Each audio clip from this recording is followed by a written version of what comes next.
How to add delay or change animation speed in Davinci Resolve. Go to the Fusion page. Drag a background node and make sure it is connected to Media Out. Drag a text node and connect it to the output of the background to merge it. Move the playhead to the start, and click on diamond button next to size to add a starting keyframe.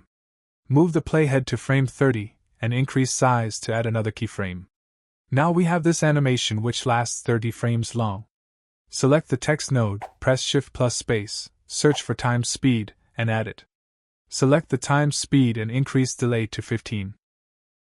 Now we have 15 frames delay before the animation starts. So, my animation starts at frame 15 and ends at frame 45. Now double-click on Delay property to reset it, and let's change the speed of animation. Set speed to 3, this causes animation to happen 3 times faster. So, my animation that initially was 30 frames long, now only lasts 10 frames. You can use a value below 1 to decrease the speed of animation. At last, once you're happy with delay and speed of the animation, you can go back to the edit page.